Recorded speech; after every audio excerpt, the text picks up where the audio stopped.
안녕하십니까. 디지털 대면 사회를 준비하는 전문가 토크쇼의 사회를 맡은 수원대학교 임교빈 부총장입니다.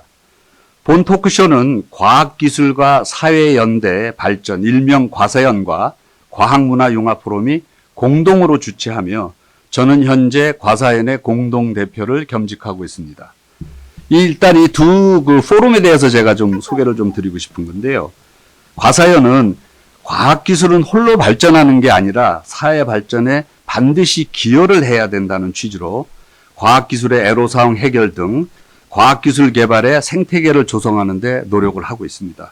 한편 과학문화융합포럼은 과학기술을 음악, 미술 등과 같은 문화예술과 융합을 통해 창의적인 미래과학기술로 발전시키기 위해서 노력하고 있는 포럼입니다. 이 두 기관을 봤을 때는 과학기술과 일반 사회는 서로 이게 불이증, 즉 연계성이 중요하다는 공통점을 갖고 활동하고 있습니다. 오늘 저희들이 토론은 생방송으로 진행되고요. 중간에 저희들이 미리 촬영한 일부 영상을 보내드리겠습니다.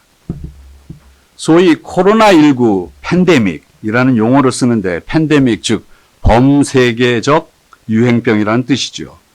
사실 지역적 유행병인 2002년도 중국의 사스나 2014년도 아프리카의 에볼라와는 많이 다르다고 볼 수 있겠습니다. 예를 들면 14세기 3개 대륙에 7,500명의 목숨을 앗아간 흑사병과 1918년에 발생해 5천만 명이 사망한 스페인 독감이 이에 해당된다고 볼 수 있습니다. 현재 코로나는 오늘 현재 전 세계적으로 약 1,500만 명이 감염됐고 약 60만 명이 사망을 하는 안타까운 상황에 있고 치사율은 약 한 4%에 이른다고 볼 수 있겠습니다. 이에 대해서 우리 일반 국민들은 매우 큰 위협을 느끼고 있습니다. 이런 코로나19의 감염력이 그렇게 강력한 건가? 나는 피할 수 있을까?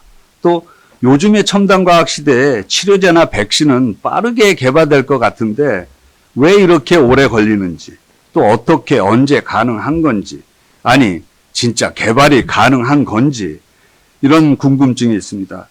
한편 역사적으로 완전히 퇴치한 바이러스는 천연두가 유일하고 독감 바이러스 백신은 약 60~70%의 치료율을 갖기 위해서 거의 70년이 소요된 것으로 알려져 있습니다.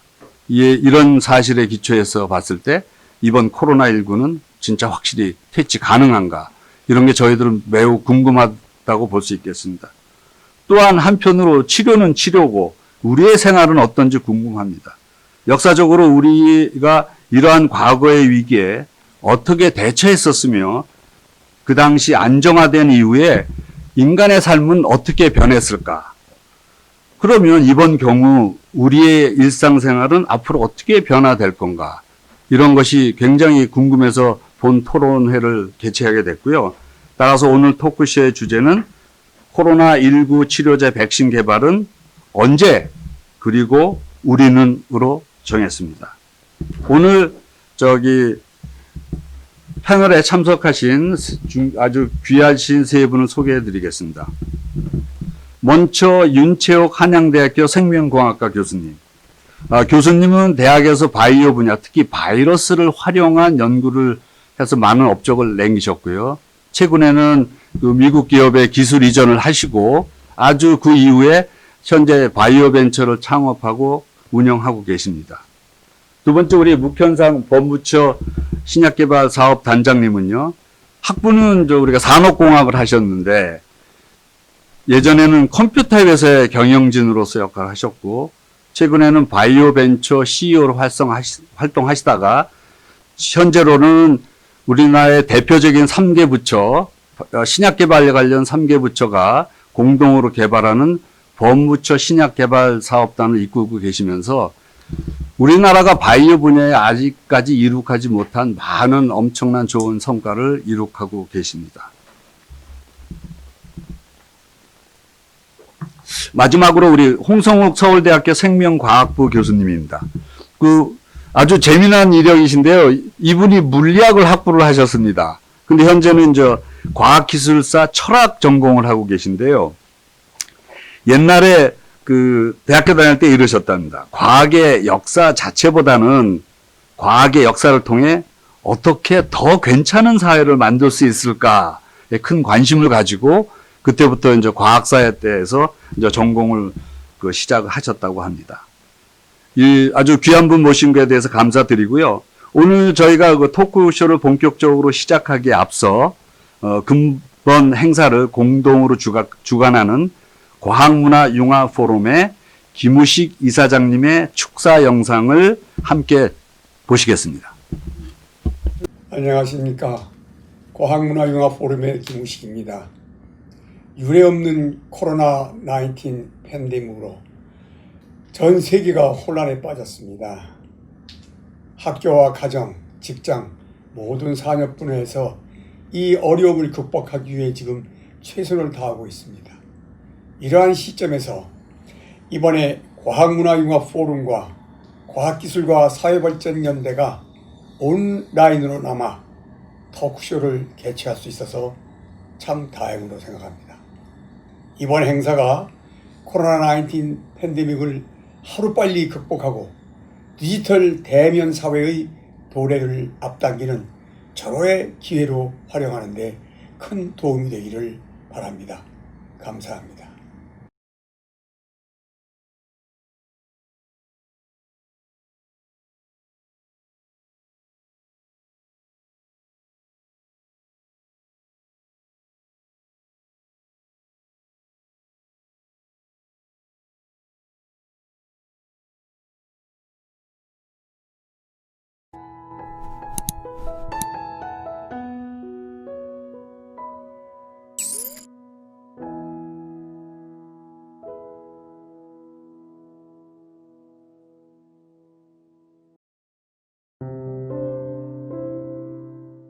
안녕하십니까, 이승현입니다.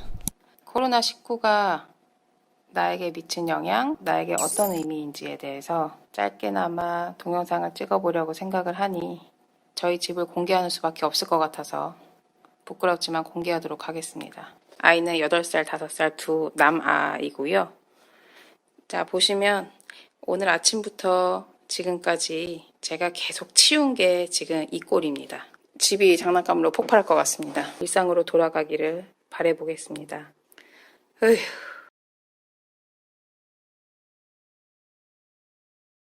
영상을 보니까요, 무엇보다도 그 마지막 그 워킹맘의 의휴하는 한숨 소리가 아주 이렇게 들어오는 어려움을 겪고 있는 걸 느낄 수 있었습니다. 사실은 제가 오늘 여기 그 토크쇼를 위해서 올 때 차를 안 가져오고 지하철을 타고 왔습니다.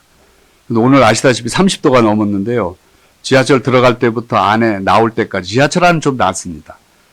엄청난 더운데 마스크를 다 쓰시고 지금 시작되는 여름에 마스크를 쓰는 것이 얼마나 힘들 건지에 대해서 미리 알아보는 기회가 됐고요. 하여간에 빨리 이 코로나19가 해결되기를 바라는 마음이 커지면서 오늘 이 자리에 왔습니다. 코로나19는 아까 그 영상을 보니까 선물이라고 그러셨는데 마스크도 주고 음식 배달도 주고 특히 그 워킹맘의 그 육아 등에 관해서 많은 어려움을 겪고 있는 것 같고요. 전 세계적으로 큰 혼란을 겪고 있습니다. 특히 대면회의는 오늘과 같은 대면회의는 대부분 화상회의로 지금 대체되고 있습니다. 그리고 그에 의해서 디지털 대면 사회가 아주 가속화되고 있는데요. 왜 그 디지털 대면 사회로 나아가지 않을 수밖에 없는지 우리 서울대학교 홍성호 교수님께 부탁드려서 말씀을 들어보겠습니다. 네, 지금 말씀하셨듯이 디지털 대면 사회, 그러니까 저희가 만나고 얼굴을 보지만은 이런 첨단 기술, 정보통신 기술을 이용해서 사람들이 만나고 회의를 하고 또 여러 가지 업무를 보는 그런 사회가 시작됐고 상당 부분 지속될 것으로 예상을 하고 있는데요. 근데 이런 디지털 대면 사회에 여러 가지 특성들이 있습니다. 지금 말씀하셨듯이 마스크라든지 어떤 원격으로 여러 가지 일을 한다든지 재택근무라든지 면대면 접촉을 최소화한다든지 이런 걸 통해서 예전 같지는 않지만, 교육이나, 어떤 정부나, 기업이나, 이런 것들이, 어느 정도는, 이렇게, 돌아가는데, 기여를 하고, 있습니다. 그렇지만, 우리가 잘 알고 있듯이, 이런 그 디지털 대면 사회에서 그 타격을 받는, 그런 부분들도, 많이 있습니다. 공연, 예술이라든지, 여행 같은 것들이, 가장 이제 직접적인 타격을, 받고 있고요. 눈에 아직 분명히 드러나지는 않지만 제조업 일반도 전반적으로 그 타격을 받고 있습니다. 예, 그리고 우리가 약간 이렇게 잘 모르고 있지만은 이 디지털 대면 사회에서 또 그 타격을 받고 있는 분야들이 있는데, 예를 들어서 의류 산업 같은 게 전반적으로 약화되고 있고요. 사람들이 누굴 잘 만나지 않기 때문에 좋은 옷을 이렇게 사 입는다든지, 패션에 신경을 쓴다든지, 이런 것들이 네. 많이 약화됐어요. 그리고, 립스틱이 잘 안 팔립니다. 여러 가지 이유로. 근데 그중 하나 이유는 그 마스크를 쓰면은 그 립스틱이 묻어나요. 그래서, 여성분들이, 노 립스틱으로 생활하는데, 이제 익숙해졌다. 라고, 그렇게 얘기를 하기도 합니다. 엉뚱한 분야도 타격을 받는데요. 예를 들자면, 로펌 같은 게 잘 안 된다 하는 얘기가 있어요.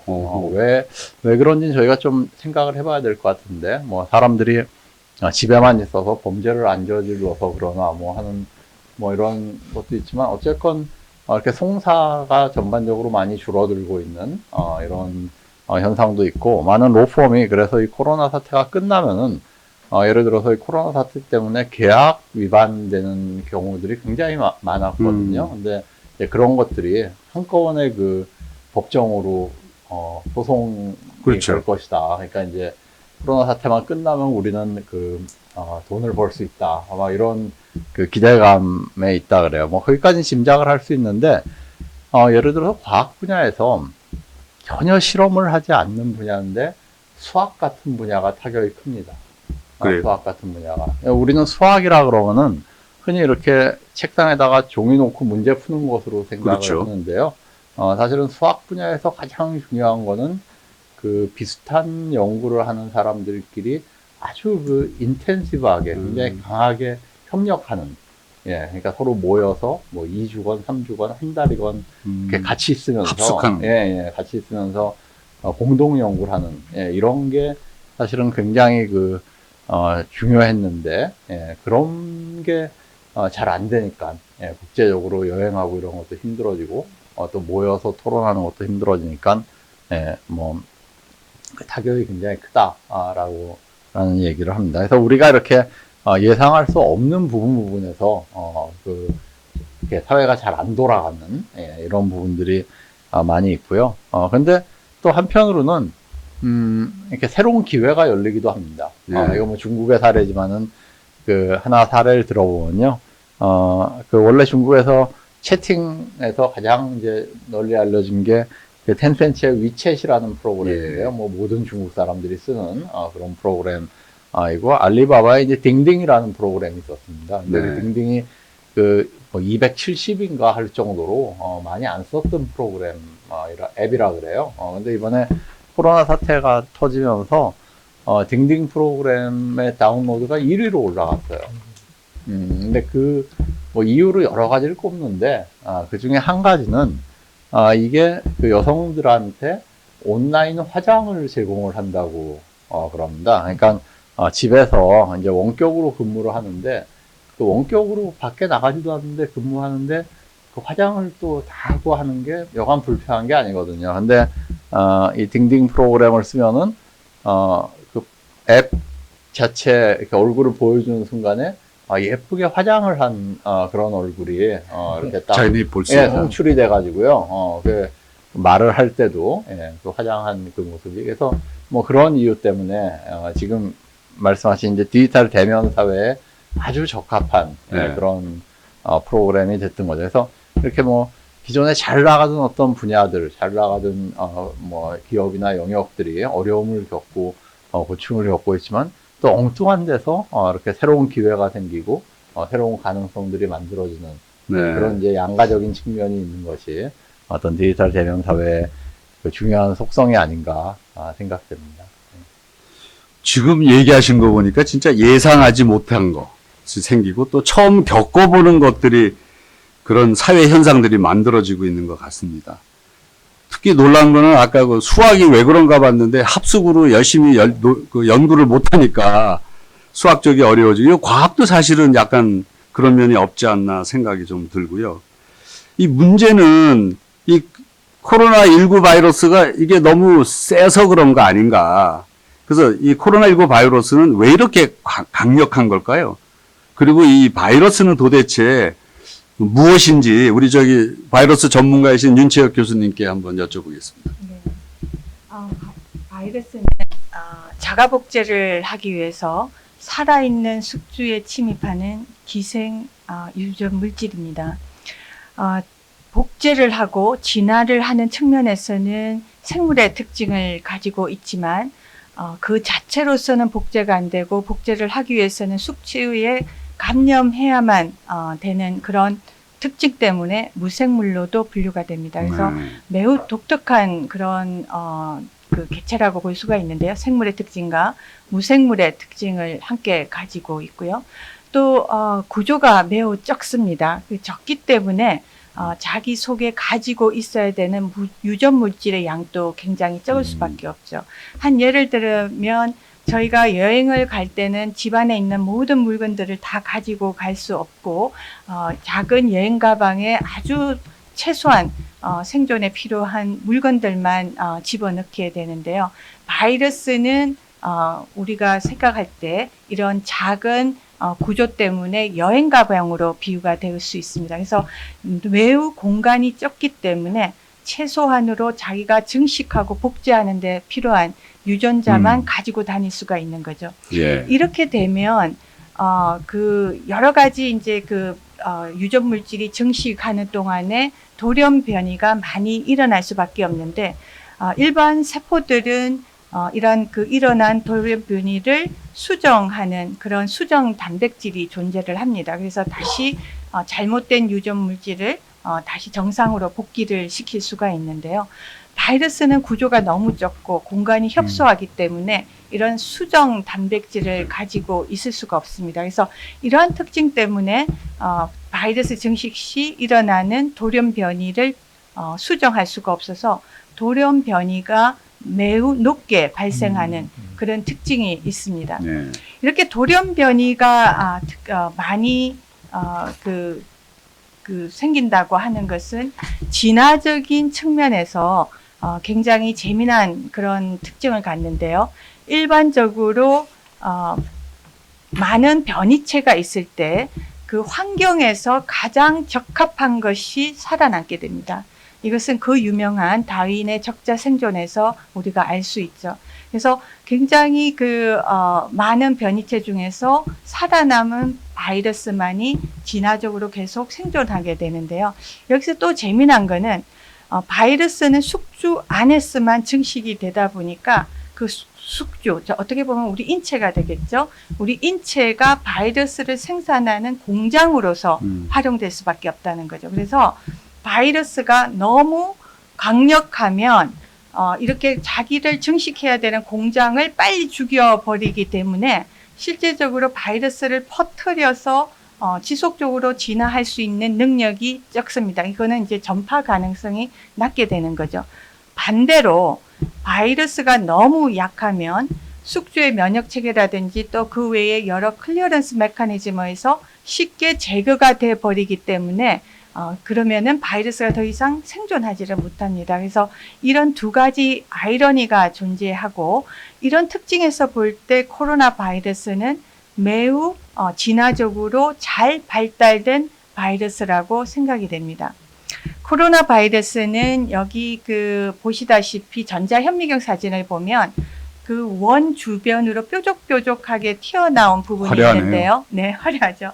그래서 실질적으로 코로나 바이러스의 어원은 왕관의 라틴말에서 유래를 했습니다. 그래서 여기 바깥에 있는 돌출돼 있는 부위를 우리가 스파이크 프로틴이라고 얘기를 하는데 이 스파이크 프로틴은 매우 중요한 역할을 합니다. 이 바이러스가 세포 내로 감염되어 들어갈 때 중요한 역할을 할 뿐만 아니라 현재 아주 왕성하게 백신 개발이라든지 치료제 개발할 때도 타겟, 즉 표적이 되는 물질이기도 합니다. 또 하나 바이러스, 특히 코로나 바이러스 특징은 유전체가 RNA로 구성되어 있다는 겁니다. 이건 굉장히 중요한 특징 중에 하나인데요. 일반적으로 DNA에 비해서 RNA가 복제를 할 때는 많은 오류가 발생되고 이 오류로 인해서 돌연변이가 생길 수밖에 없는데 코로나 바이러스는 DNA 바이러스가 아니라 RNA 바이러스이기 때문에 돌연변이 발생률이 상당히 높습니다. 이것은 당연히 우리가 백신 개발이라든지 치료제 개발할 때 어려움으로 작용할 수 있다는 겁니다. 또 하나 코로나 바이러스의 특징은 호흡기 증후군을 유발하고 또 동물과 사람 모두 감염시킬 수 있는 강력한 감염체입니다. 현재까지 밝혀진 코로나 바이러스에는 6종이 있고요. 이 4가지 바이러스들은 약한 감기를 유발하는 것에 비해서 사스라든지 메르스, 저희가 이미 겪었던 이 바이러스는 중증 폐렴을 유발하는 그런 코로나 바이러스인데 매우 안타깝게도 이번 19 바이러스는 중증 폐렴을 유발하는 사스 코로나 바이러스와 매우 유사하다고 밝혀졌습니다. 이 바이러스가 어떻게 우리 몸 안으로 들어가는가를 잠시 살펴보면요. 모두 다 아시다시피 우리가 호흡을 할 때 이 공기 중에 있는 비말에 섞여서 바이러스가 폐 속으로 들어오게 되고 이 바이러스는 아까 말씀드린 대로 스파이크 프로틴이 바깥을 둘러싸고 있는데 이 스파이크 프로틴이 우리 체내에 발현되어 있는 수용체 ACE2 리셉터라고 하는데 이건 ACE2 리셉터입니다. 그래서 이거랑 아주 특이적으로 결합을 한 다음에 세포 내로 이렇게 도입이 되는데 이 ACE2 수용체가 많이 발현되는 곳이 폐를 구성하고 있는 폐포세포이고 그렇다 보니까 이 코로나 바이러스는 일반적으로 폐를 많이 감염시키고 이 폐 감염에 따라서 폐렴을 유도를 합니다. 그래서 이것으로 인해서 사람들에게 치명적인 결과를 유발을 시키는데요. 이렇게 폐렴이 되면 아시다시피 기침을 하고 그러면 기침을 통해서 또 이 몸 안에서 증식된 바이러스가 밖으로 그 비말을 통해서 나가고 그것이 다시 주변의 사람들로 2차, 3차 감염을 유래하게 되는 것입니다. 예. 하여간에 그 코로나 바이러스가 상당히 좀 이게 생존 능력은 별로 없네. 자기가 가지고 있는 것도 별로 없고, 크기도 작고, 그래서 갖고 있는 기관도 적으니까 모든 거를 딴 데 의존한다. 즉, 숙주에 기생해서 모든 거를 해결하기 위해서 자기 자정 능력도 없으니까 자동적으로 돌연변이가 많이 생기고, 아주 우리 사람들한테는 굉장히 안 좋은 특성을 많이 좀 갖고 있는 것 같고 있습니다. 근데 이것이 연관은 되겠지만 하여간 윤채혁 교수님 설명을 잘 들었고요. 그런데 유독 코로나19 바이러스가 이게 전염력이 기존의 그 다른 바이러스보다 굉장히 높고 강력하다 그러는데 이게 어느 정도인 것 같고요. 인가 좀 여쭤보고 싶고요.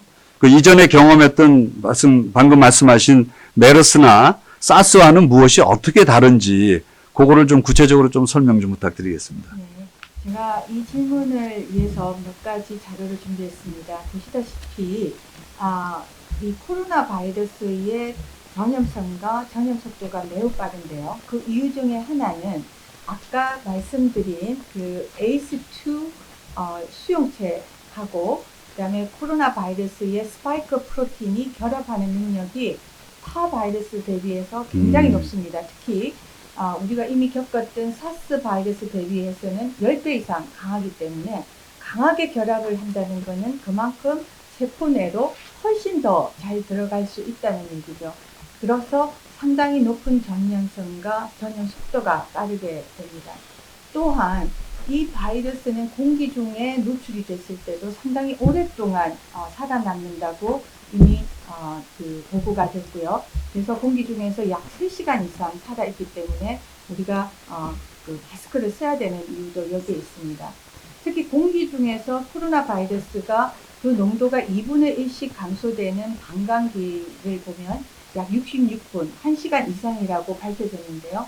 이 얘기를 따르면 굉장히 오랫동안 코로나 바이러스는 공기 중에서 둥둥 떠다니면서 2차 감염, 3차 감염을 유도하기 때문에 꼭 실내에서는 마스크를 써야 된다고 할 수 있습니다. 또한 이 코로나 바이러스가 물체 표면에 이렇게 있을 때도 보면 최대 3일까지 생존이 된다고 합니다. 그렇게 오랫동안 있기 때문에 우리가 물건 포장을 이렇게 뜯을 때나 또 여러 가지 물건들을 만질 때도 굉장히 조심해야 되고, 그래서 많은 그 언론에서 얘기했다시피 손을 자주 씻고 또 손 세정제를 지속적으로 사용해야 되는 그 이유가 있습니다. 또 하나는 우리가 어떤 바이러스에 감염됐을 때 굉장히 몸이 아프면 집에서 쉴 수밖에 없죠. 그렇게 되면 바깥으로 나가지 않아서 2차, 3차 감염을 유도하지 않는데, 코로나 바이러스의 경우에는 초기에 증상이 거의 나타나지 않거나 또는 매우 경미하기 때문에 본인도 바이러스에 감염되지 않다고 생각해서 외부로 나가서 2차, 3차 많은 감염자를 연쇄적으로 만들어냅니다. 그렇게 되는 이유 중에 하나는 특이하게도 사스 바이러스 대비해서 이 코로나 바이러스는 면역이라든지 또 염증을 유발하는 능력이 매우 약합니다. 그러니까 우리 몸에 있는 그 면역 체계라는 거는 바이러스가 들어왔을 때 바이러스를 제거하기 위한 어떤 방어 체계 중에 하나인데, 이런 방어 체계를 잘 우리가 인식하지 못하도록 만드는 매우 교모하게 진화가 된 바이러스라고 볼 수 있습니다. 그래서 면역 반응 또 그 염증 반응이 안 일어나기 때문에 우리 몸에서는 어떤 증세를 잘 못 느끼게 되고, 또 이렇게 그 면역 체계가 잘 유도가 되지 않기 때문에 바이러스 증식은 또 매우 강하게 유도가 됩니다. 그래서 사스 바이러스 대비해서 3.2배 더 많은 바이러스가 또 만들어지는 거죠. 그래서 이런 여러 가지 특징으로 아마 여러분들도 많이 들으셨겠지만, 한 사람의 감염자로부터 몇 명의 그 주변인들로 전파를 하느냐, 이런 게 이제 R0 값인데요. 이 R0 값이 타 그 바이러스 감염성 질환에 비해서 상당히 높습니다. 초기에는 1.4로 보고가 됐지만 최근에는 5.7 정도로 나오는데요. 그래서 사스나 메르스 대비해서도 상당히 높고, 또 치사율은 그 대신 사스나 메르스보다 낮기 때문에 아까 말씀드린 대로 진화적으로 볼 때 굉장히 똑똑한 바이러스라서 낮은 치사율로 많은 사람들에게 더 많이 전파를 시키면서 자기는 오랫동안 또 생존하고, 오랫동안 생존한다는 것은 그 역시 또 많은 변이체를 만들어내고, 그럼으로써 환경이 변화하더라도 다시 살아남을 수 있는 그런 특징을 가진다고 할 수 있겠습니다. 하여간에 정말 위험한 존재인 것 같습니다. 하여간에 오래 살아남고 공기 중이든 어떤 물체 표면이든요. 그리고 우리가 보통 신형하면은 다 좋은 거 아닌가요? 뭐 자동차도 신형이면 좋고 전자제품인데, 이 2019년 신형 코로나 요거는 좀 안 좋은 신형이라고 좀 생각이 됩니다. 하여간에 우리가 잘 대처를 하고 능력을 좀 키워야 된다는 생각이 듭니다. 근데 이제 훨씬 더 이전으로 돌아가 보면요, 역사적으로 우리가 아는 바와 같이 뭐 팬데믹 상황이 있었던 것 같습니다. 근데 이제 과거의 사례를 돌아봤을 때 우리가 분명히 교훈 삼아서 알아야 될 내용이 있을 것 같은데, 우리 홍성욱 교수님께서 과거 바이러스 대유행 사례를 좀 한번 설명해 주시겠습니까? 부탁드리겠습니다. 네, 말씀하셨듯이 과거에 어떤 대표적인 팬데믹으로 저희가 중세 마렵에 찾아왔던 흑사병과 1918년, 19년에 스페인 독감을 생각해 볼 수 있습니다. 근데 과거에 저희가 관심을 갖는 한 가지 이유는 사실은 과거로부터 어떤 지금의 이 코로나 19 팬데믹이 어떻게 끝날 것이냐, 언제 끝날 것이냐에 대한 어떤 그 통찰 같은 걸 얻을 수 있나 하는 그 이유도 있는데요. 그래서 많은 분들이 그런 이유 때문에 과거에 그 관심을 가지기도 합니다. 그 역사적으로 봤을 때 이 그 팬데믹이 끝나는 그런 과정을 이렇게 분석을 해보고는 두 가지 유형이 있습니다. 하나는 그 백신이나 치료제가 개발이 돼서 팬데믹이 끝나는, 사람들이 다시 일상으로 복귀하는 그런 과정이 있고요. 또 다른 과정은 백신이나 치료제가 없음에도 불구하고, 개발이 안 됐음에도 불구하고 어떤 이유에선가 팬데믹이 종식되는 그런 경우입니다. 뭐 하나 확실한 것은 아무리 그 지독하고 많은 희생자를 냈던 그러한 팬데믹이라고 해도 언젠가는 종식이 된다라는 것이고요. 그 스페인 독감 같은 경우 왜 그렇게 뭐 전 세계적으로 한 5천만 명 이상의 사망자를 냈던 그런 독감이 왜 종식이 됐는가에 대해서 뭐 몇 가지 이제 해석이 있는데, 하나는 바이러스가 그 뮤테이션, 돌연변이를 겪으면서 좀 약해졌다 하는 거고요. 또 하나는 뭐 그러면서 사람들이 이제 정말 이렇게 더 이상은 못 살겠다라는 그런 어떤 피로감의 누적 이런 것들이 극에 달해서 그냥 이제 우리는 이 병이 끝났다고 하자, 종식했다고 하자라고 뭐 그런 것들이 이제 합쳐지면서 이렇게 팬데믹이 끝났다라고 얘기를 합니다. 어쨌건 많은 경우 이런 이제 그 두 번째 유형, 그러니까 이제 피로감이 누적되면서 어떤 사회적인 합의에 의해서 팬데믹의 종식을 선언하는 이런 방식이 그 소셜 클로저라고 우리가 얘기할 수 있는데요. 보통 많은 경우는 이런 그 전염병은 이 메디컬한 클로저와 약간의 치료제라든지 증상을 완화하는 약들이 개발이 되면서 이제 어떤 바이러스가 뮤테이션을 하고 또 사회적으로 이제 어떤 한계에 이르러서 그러니까 사회를 뭐 이렇게 봉쇄한다든지 하는 것들이 한계에 이르러서 같이 이제 그 종식이 되는 경우들이 일반적이다라는 것이고요. 중세 때 그 여기 이렇게 팬데믹 흑사병을 그린 그림을 보면은 흥미있는 것이 있습니다. 이 오른쪽 구석에 보면은 그 이렇게 사람들이 그 도시를 떠나려고 하는 것 같아요. 그죠? 흑사병이 가운데 이제 해골이 그 막 날뛰고 있고, 사람들이 이제 해골이 관 위에서 춤을 추고 있죠. 그러니까 사람들이 그렇게 이제 죽어나가고 있는 도시를 떠나려고 그러는데, 그 오른쪽 구층에 병사들이 그거를 막고 있습니다. 그러니까 떠나지 못하게 하는 거죠. 그 도시 안에 사람들을 쿼런틴, 격리하는 그런 그러네. 모습을 볼 수 있어요. 그러니까 이제 당시에 왜냐면 이 도시를 떠나면은 다른 도시로 가잖아요. 사람들이 다른 도시로 가는데 저 중에 이제 감염자들이 있을 수 있으니까는 다른 도시에서 저걸 막는 겁니다. 다른 도시의 영주들이 이제 병사를 고용을 해서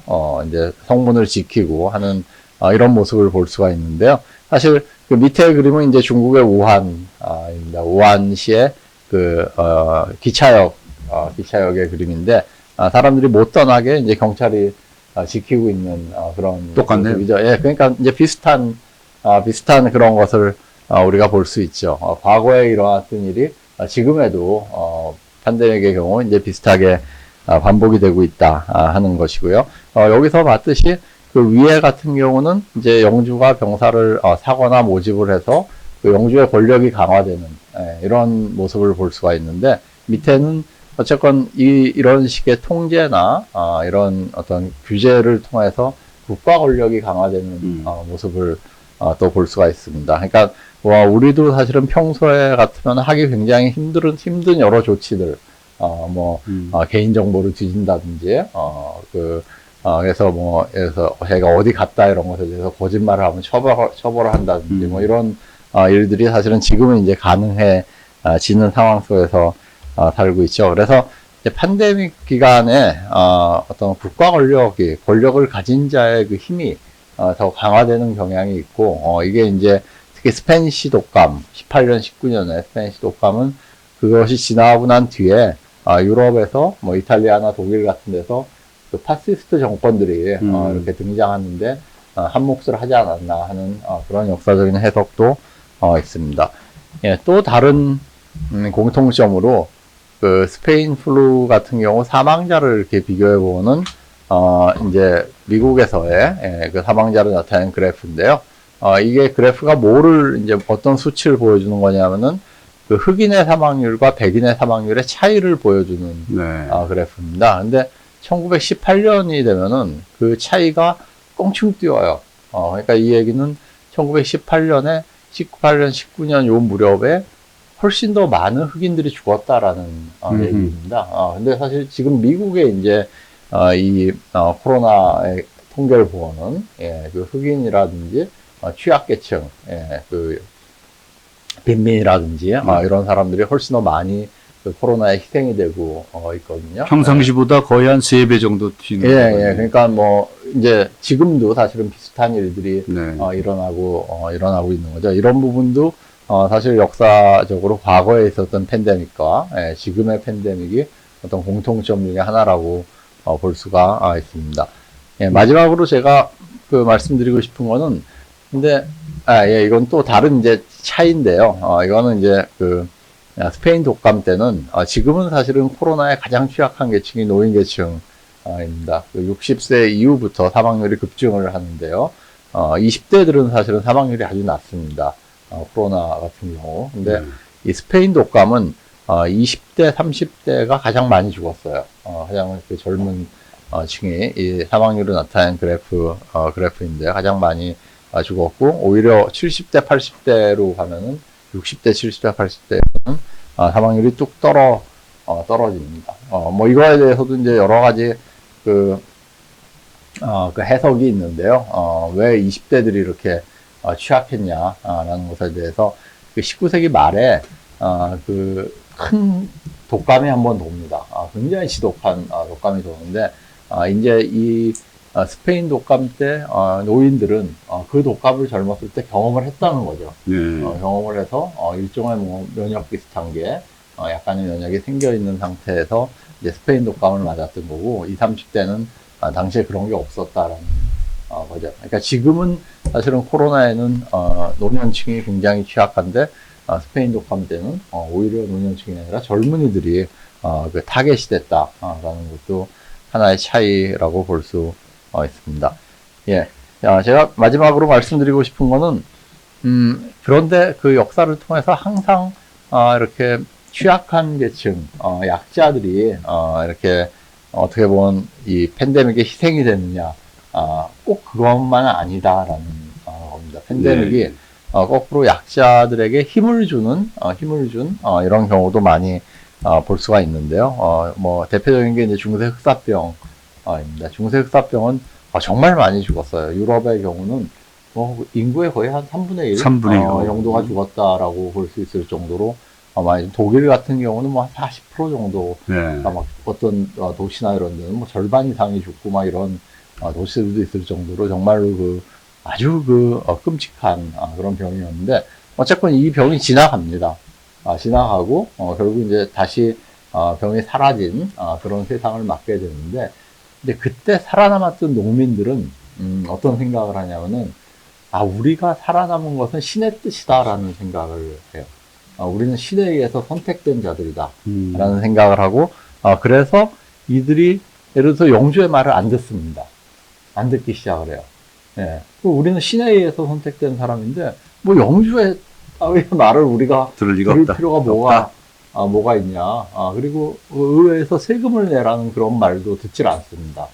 듣질 않고 이들이 그 영지를 떠나요. 영지를 막 자기 마음대로 떠나서 도시로 몰려듭니다. 그래서 결국 이런 어떤 그 움직임이 그 농민들이 영지를 떠나서 도시로 몰려들기 시작하고 그 중세 영지가 붕괴되고 그렇던 것이 사실은 봉건제의 붕괴를 가져왔던 굉장히 중요한 요인이다라고 해석이 됩니다. 어쨌건 이렇게 당시 흑사병은 농민들을 굉장히 많이 희생시키기도 했지만은 또 농민들에게 과거에는 없었던 어떤 자신감, 살아남은 자들에게 힘 이런 것들을 부여했던 그런 것도 있고요.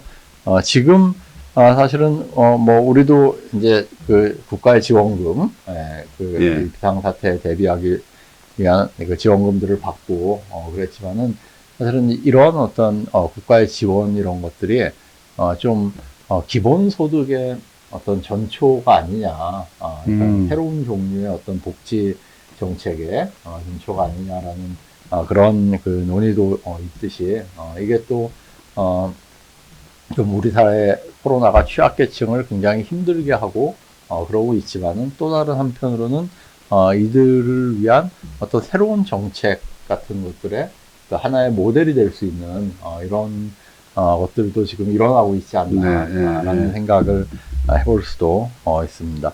예, 뭐 그래서 정리하자면은 이렇게 과거와 현재를 단순 비교하는 거는 사실은 큰 의미는 없습니다. 네. 그렇지만 과거의 팬데믹과 현재의 팬데믹이 어떤 공통점이 있고 또 어떤 차이가 있고 또 우리가 이제 그런 공통점과 차이를 좀 이렇게 반성하고 네. 소함으로써 거기서 어떤 함의를 얻어내는 것은 그 충분히 그 유의미한 일이라고 저는 생각합니다.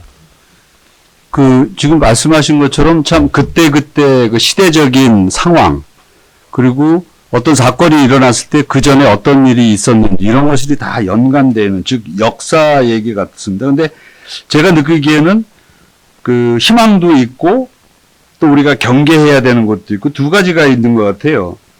일단 바이러스는 약으로 치유하든 시간으로 치유하든 치유는 된다. 굉장히 일단은 희망적인 것 같습니다.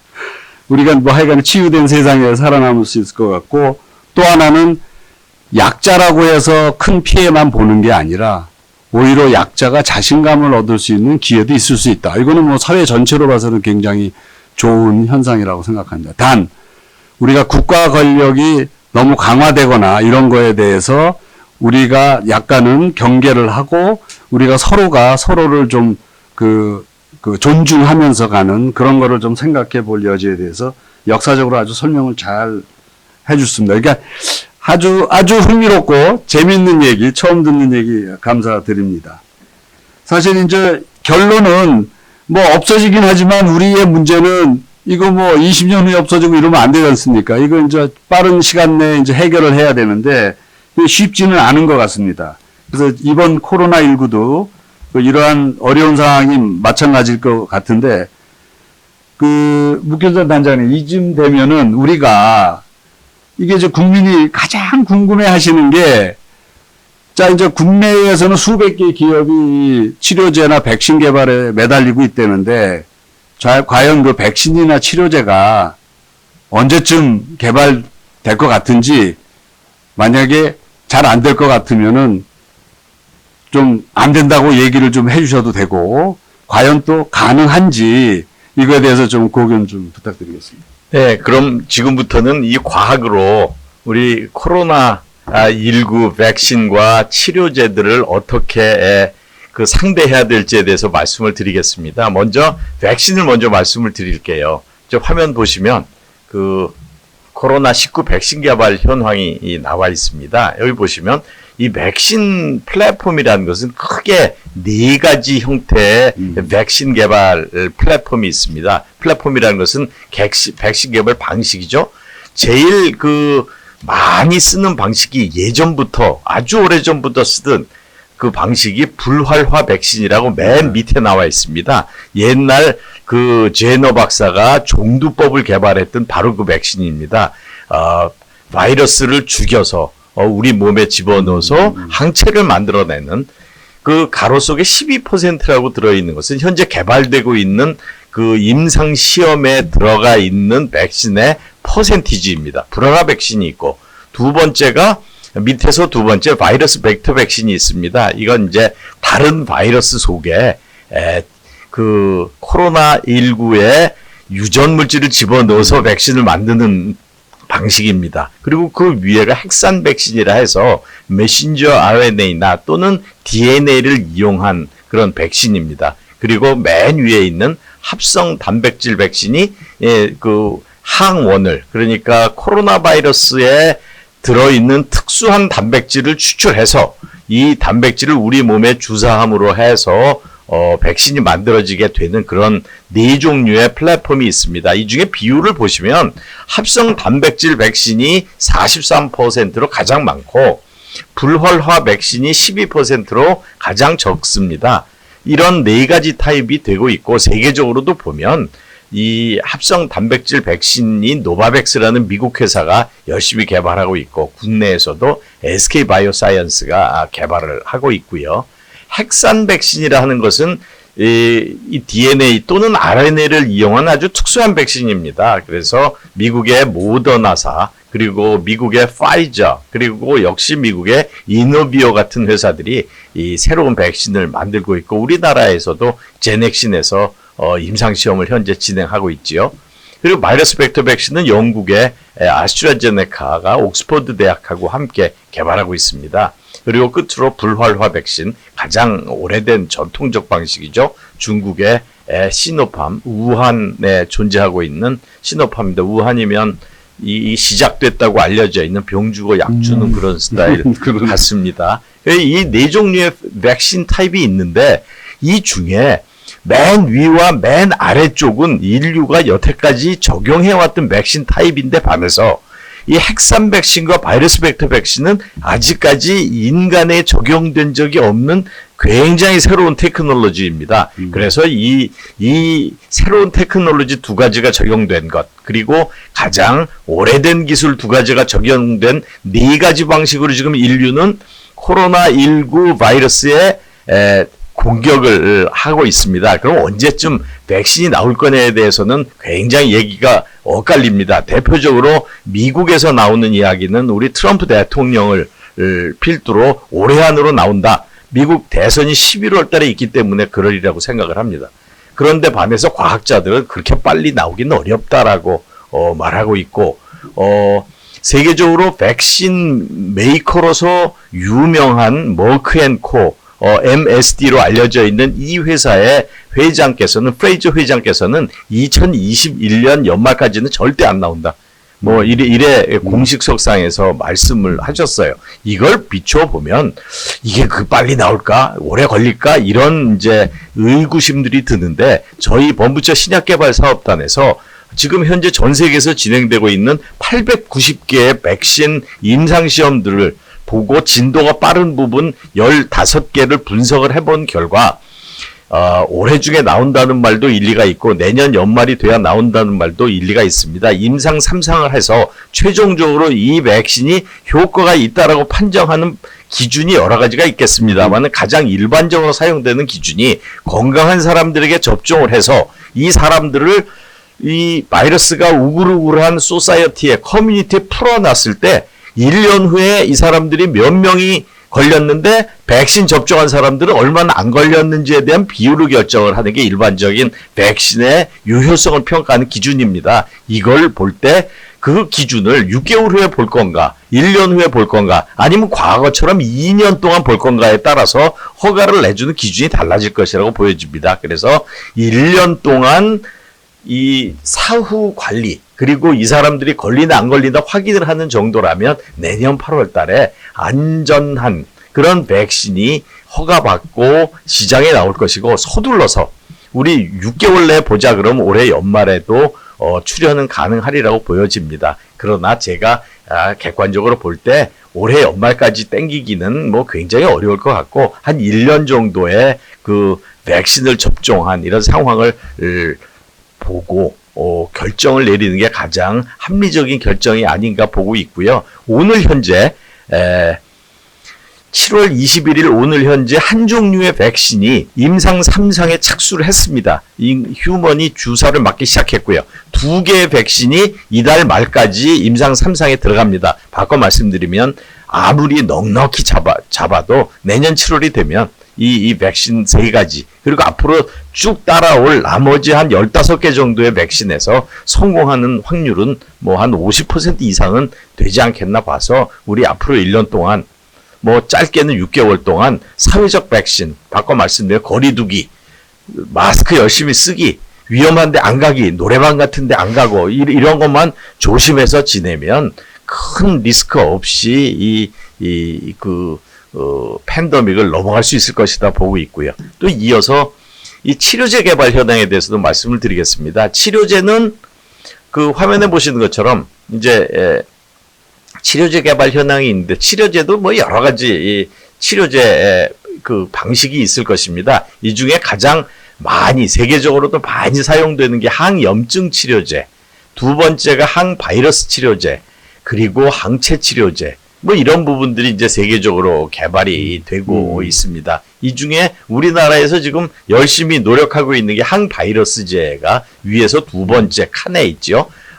현재는 다른 용도로 쓰이는데 용도를 바꿔서 바이러스에 적용을 하고 싶어 하는 방식입니다. 이 중에 대표적인 게 색깔 푸른색으로 되어 있는 길리어드의 렘데시비어가 이미 이 긴급 사용 허가를 받아 전 세계적으로 사용이 되고 있지요. 우리나라에도 뭐 여러 회사들이 이 항바이러스제를 적용하고 있고요. 그 밑에 내려가 보시면 항체 치료제인데 이게 지금 세계적으로는 가장 기대를 많이 걸고 있는 부분입니다. 가장 빨리 나가는 회사들이 이 미국의 일라이 릴리라는 회사가 있고 두 번째가 세 번째 줄에 있는 미국의 리제네론이 프랑스의 사노피와 함께 개발하고 있는 항체 치료제가 세계 1등, 2등을 다투는 그런 치료제이고 우리나라에서도 셀츄리온이라는 회사에서 항체 치료제 며칠 전에 7월 17일자로 이 식약처의 임상시험 착수 허가를 받고 임상시험에 착수를 했습니다. 이제 우리도 따라가고 있죠. 이거 이외에도 혈장 치료제 이건 세계적으로 플라즈마 얼라이언스가 만들어져서 혈장을 회복된 환자의 혈장을 이용한 그 치료제를 만들어서 진행하고 있고 우리나라에서도 그 녹십자에서 이 부분을 맡아서 진행하고 있습니다. 이거 바꿔 말씀드리면 치료제의 경우에는 굉장히 많은 형태의 치료제가 존재하고 아마도 가장 빨리 나올 치료제는 용도 변경을 통한 치료제일 것입니다. 렘데시비어처럼 제일 먼저 나온 게 렘데시비어고요. 아비가는 이미 실패했죠. 그리고 여러 가지 많은 용도 변경 약들이 실패했는데 실패했음에도 불구하고 뭐 렘데시비어가 있고요. 그리고 가장 빨리 나올 것으로 그리고 가장 효과적일 것이라고 생각되는 이 치료제는 역시 항체 치료제가 아니겠는가 이렇게 보고 있습니다. 그래서 이런 부분들을 볼 때 항체 치료제나 이 백신이나 보면 백신은 내년 여름쯤이면 정말 믿을 수 있는 백신이 나타날 것이다라고 과학자들은 생각하고 있고요. 치료제의 경우는 이렇게 여러 가지 뭐 많은 대책들이 나와는 있습니다만은 근본적인 항체 치료제가 만들어지려면 또는 근본적인 항바이러스 치료제가 만들어지려면 시간이 좀 많이 걸리는 게 결국은 생산하는 문제 때문에 그렇습니다. 바로 뒤에 나올 그 슬라이드를 한번 봐주시지요. 이 슬라이드에 보시면 이게 항체 치료제를 만드는 그 공장이 화면에 나와 있습니다. 이 항체 치료제를 만드는 공장은 무슨 화학 공장 같지는 않고 글쎄요 무슨 깨끗해 보이네요. 깨끗하죠. 그러나 그 기계들이 무척 복잡한 그 과정을 거치기 때문에 항체 치료제는 개발보다 더 어려운 게 안정적인 생산과 퀄리티 컨트롤입니다. 그래서 보통 이거 만드는데 한 2년 걸린다고 그래요.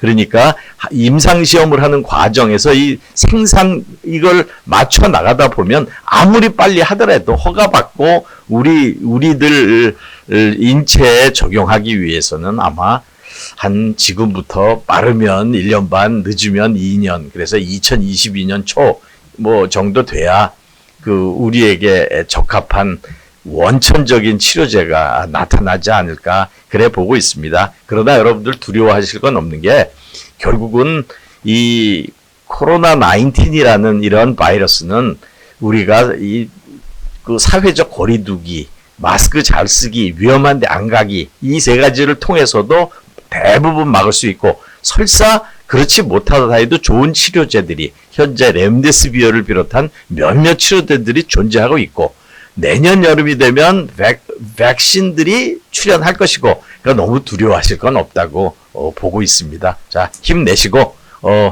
우리 사회적 백신을 세 가지를 잘 지키면 되리라 생각합니다. 예, 묵단장님 감사합니다. 우리가 치료제나 백신 개발 현황이 되게 중요한데 제가 본 것 중에 오늘 시점으로 지금까지의 백신이나 치료제 개발 현황을 이렇게 알아듣기 쉽게 아주 다양하게 설명해 주신 것은 처음인 것 같습니다. 그런데 다시 한번 감사드리고요.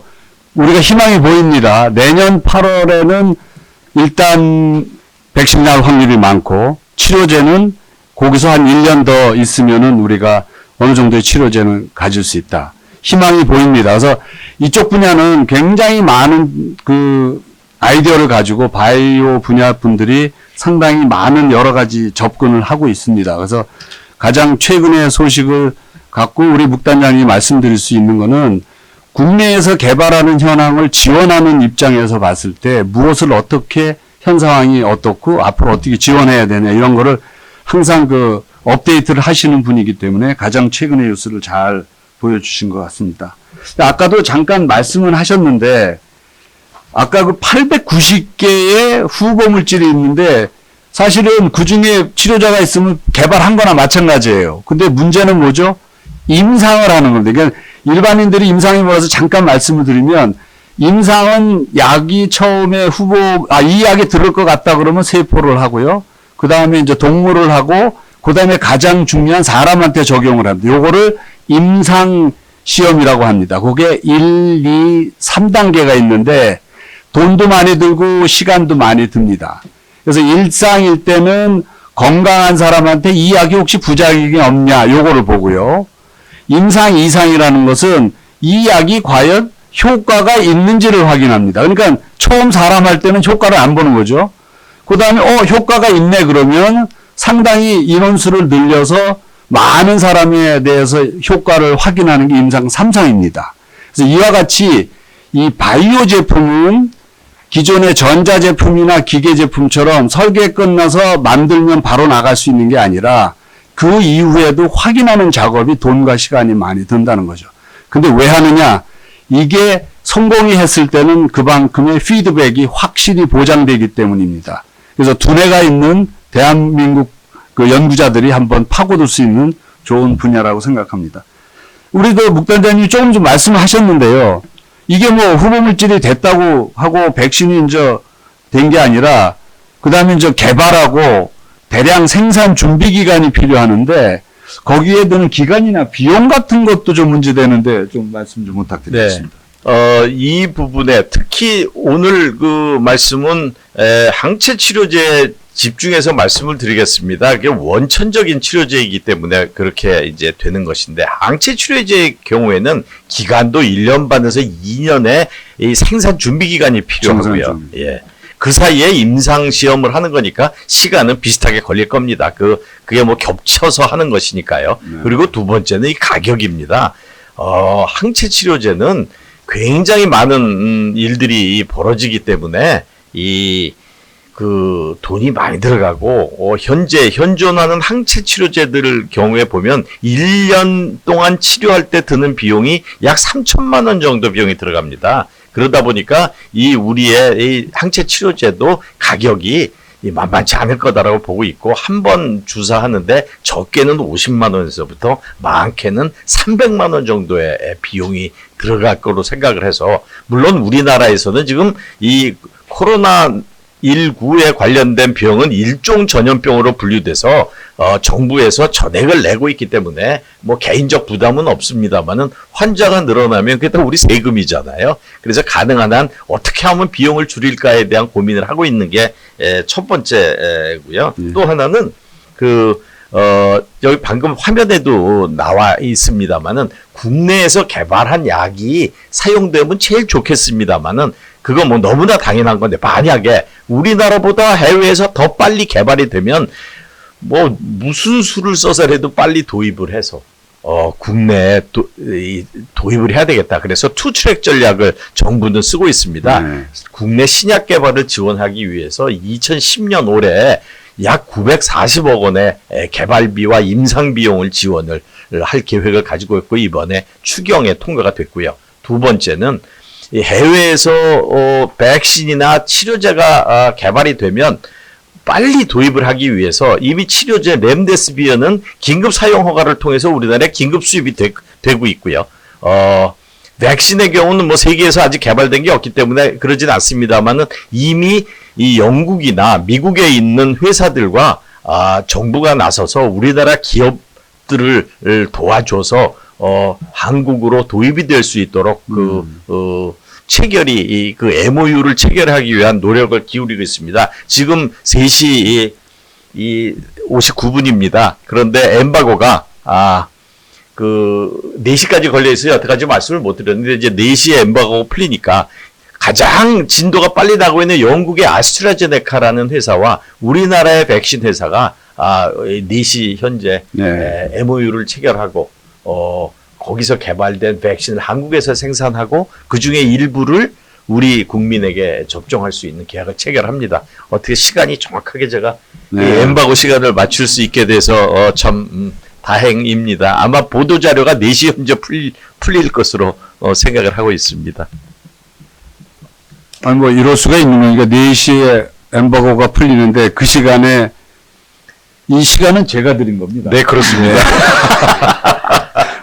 이거 뭐 이렇게 맞추려고 한 건 아닌데, 우리 지금 묵단장님께서는 우리나라 전체 그 신약 개발에 가장 앞서서 무엇을 했는가를 고민하는 보시니까, 이 지금 우리나라가 어떻게 도입하고 이런 것까지 하고 하는 정확한 정보, 4시를 기해서 렘데시비르를 그 우리나라에서도 생산. 아닙니다. 렘데시비르는 그 치료제로 긴급 수입 허가가 난 거고요. 예, 지금은 백신입니다. 백신이요? 예, 화면에도 나옵니다만은,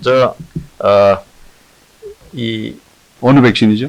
예, 그 중에? 이 중에 옥스퍼드 유니버시티에서 하는 그 아스트라제네카하고의 계약이 레터 오브 인텐트와 그 체결이 이제 돼서 4시에 발표가 되었을 것입니다. 저도 그 발표된 거가 지금 못 보고 있습니다. 예, 죄송합니다. 제가 좀 잘못 알았는데 그 옥스퍼드 대학하고 아스트라제네카가 협동으로 해서 연구하면서 가장 빨리 가는 백신 중에 하나가 국내에서 생산될 수 있는 거로 메모를 냈기 때문에 뭐 일단 뭐 급하신 분부터 일단은 쓸 수 있는 상황이 전개되리라고 생각합니다.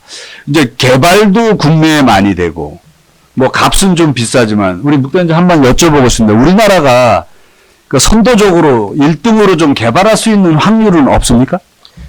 뭐 없습니다. 없습니다. 예, 그 이유는 여태까지 지난 그 한 10수년 동안 우리나라가 이런 감염병에 대해서 투자한 게 없잖아요. 예. 그리고 백신 개발에 노력한 바도 없고요. 지금 몇몇 회사들이 정말 고생해서 백신을 개발했지 정부가 나서서 애쓴 거는 두 가지가 있습니다. 화순에 있는 그 백신 공장과 안동에 있는 백신 공장을 정부가 나서서 준비를 해서 만든 거 말고 연구 개발에는 그렇게 기여한 바가 없어요. 그러다 보니까 글로벌리 보면 치료제가 전 세계적 임상 시험을 보면 뭐 치료제와 백신을 합쳐서 7월 20일 현재 1726개의 임상 시험이 진행이 되고 있는데 이 중에 우리나라에서는 11개의 임상 시험이 진행되고 있고 이 세계 순위로 보면 27등입니다. 네. 미국이 350개, 중국이 330개, 그 우리나라 27번째, 여기서 1등이 나오겠어요. 그러니까 결국은 투자한 만큼 거두는 것인데 여태까지는 투자를 안 했으니 못 거뒀는데 이제라도 늦지 않았으니 지금부터 열심히 투자하면 우리의 인적 자원이 훌륭하니까 빨리 캐치업을 할 거다, 따라잡을 거다, 그렇게 생각하고 있습니다. 조금 전에 여기서 나오겠어요 물어볼 때 제가 어떤 말이 여기까지 왔냐면요. 운이 좋으면 안 될까 이런 생각을 했는데 이 R&D라는 것은 운도 없지 않아 있지만 운을 바라보고 투자할 수 있는 분야는 아니기 때문에 우리가 앞으로 한국의 우수한 두뇌를 활용하면서 국가 경쟁력을 높이기 위해서는 우리가 선택된 중요한 분야에 대해서는 선도적으로 투자를 해야지 결과를 얻을 수 있다. 근데 앞으로 진짜 국가에 도움되는 분야에 많은 돈이 투자되기를 바라면서 하여간에 좋은 말씀에 감사드립니다. 사실 우리가 지금 여태까지 바이러스에 대해서 쭉 했는데요. 제가 이렇게 쭉 하면서 생각해 보니까 제가 이제 바이오에 대해서 전혀 모를 때 생각해요. 이게 아프고 무슨 균이다 그러면은 바이러스보다는 박테리아라는 생각을 많이 했거든요. 이 박테리아가 우리가 많이 알고 있는 박테리아가 이거 바이러스하고는 어떻게 다른지 윤채혁 교수님 한번 설명을 좀 간단히 해주시겠습니까? 네네. 그러니까 사이즈가 작다는 면에서는 박테리아하고 바이러스가 매우 유사합니다. 굉장히 작은 그런 구조체로 돼 있다는 것은 매우 유사해서 많은 분들이 혼동할 수가 있는데 앞서 말씀드렸다시피 박테리아는 자가 복제를 할 수 있기 때문에 완전한 생명체로 여겨질 수가 있죠. 하지만 바이러스는 숙주 내에 들어가야만 자기를 복제할 수 있기 때문에 생물이라고도 할 수도 없고 무생물이라고도 할 수 없는 그 중간 단계에 있다고 할 수 있습니다. 또 하나 말씀드리고 싶은 것은 박테리아도 마찬가지지만 바이러스의 종이 아주 많아요. 이 지구상에. 지금 여기에도 많은 바이러스들이 존재를 합니다. 실제 지구상에 존재하는 바이러스는 약 4만 종 이상이 된다고 알려져 있고요. 하지만 이 모든 바이러스들이 다 인체에 질병을 유발하진 않습니다. 아주 작은 몇 개 그런 그 퍼센티지의 바이러스만이 우리 인체에 질병을 유발을 하고 코로나 바이러스는 여기에 해당이 됩니다. 근데 제가 좀 여기서 또 한 가지 말씀드리고 싶은 말씀은요. 묵단장님이 백신 개발에 대해서 굉장히 자세하게 말씀을 하셨고 핵산을 이용한 백신이 많이 개발되고 있다. 그래서 DNA 백신 또 얘기하셨고 바이러스 벡터를 위한 백신을 말씀하셨는데 아이러니하게도 우리 질병을 유발한다고 생각되는 그런 바이러스를 우리가 질병을 치료할 수 있는 치료제로 또는 예방 백신으로 활용할 수 있는 단적인 예를 조금 전에 묵단장님이 얘기하셨습니다. 그래서 모든 바이러스가 인체 질병을, 치명적인 질병을 유발하는 것이 아니고 상당히 우리에게 인체에 유해하면서 바이러스의 특징은 숙주세포로 들어가야만 자기가 서바이벌을 하기 때문에 숙주 내로 들어가는 그 감염력이 매우 높습니다. 그거를 우리가 활용한다면은 조금 전에 말씀하신 그런 백신 개발에도 우리가 활용할 수 있기 때문에 바이러스에 대해서는 여러분들이 좀 더 이렇게 다방면의 그런 어떤 포괄적인 그런 개념으로서 보시면 좋을 것 같습니다. 그러니까 박테리아는 자기가 먹을 걸 자기가 갖고 있는데 바이러스는 다 남한테 가서 뺏어 먹어야 된다는 기생이라는 기생이 네, 뭐 맞습니다. 그런 느낌이 딱 네, 드네요. 네. 그래서 바이러스는 자기 혼자서도 증식을 하지만 바이러스는 너무 작아서 자기가 증식할 수 있는데 필요한 모든 것들을 다 가지고 있지 않고 아주 최소한의 유전 정보, 자기 복제에 필요한 아주 최소한의 유전 정보를 가지고 있다가 숙주 세포에 들어가서는 숙주 세포가 가지고 있는 모든 시스템을 다 도둑처럼 활용해서 또 종국에는 자기가 증식되고 난 뒤에는 그 숙주 세포를 폭파시키고 그러니까 죽이고 다시 밖으로 나와서 재감염을 하는 그런 특징이 있습니다. 그리고 또 번식하는. 네. 뭐 일단은 여러 가지 행태가 별로 바람직하지는 않다고 생각이 네. 듭니다.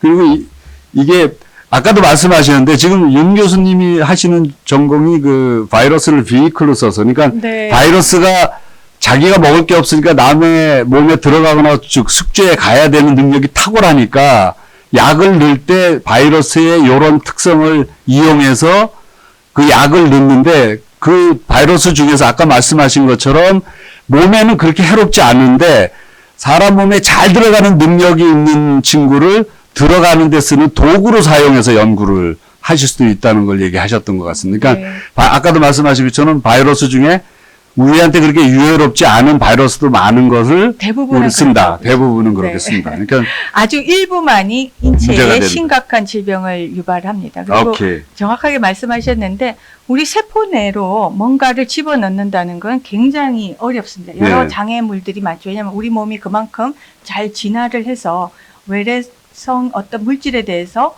우리가 방어체계를 잘 갖고 있는데 네. 그거는 우리 몸을 생각할 때 방어체계지만 실제 뭔가를 집어넣어서 우리 몸에 집어넣어서 치료를 하겠다고 생각하면 그게 전부 다 큰 장애물이 장애가 되는 거죠. 예, 그러네. 바이러스는 진화적으로 세포 내로 들어가지 않으면 이미 멸종이 돼 버리니까 진화적으로 그 능력을 탁월하게 가지고 있고 우리가 그 능력을 활용한다면 여러 그 질병을 치료할 수 있는 그런 도구로서 활용할 수 있다는 겁니다. 예, 감사합니다.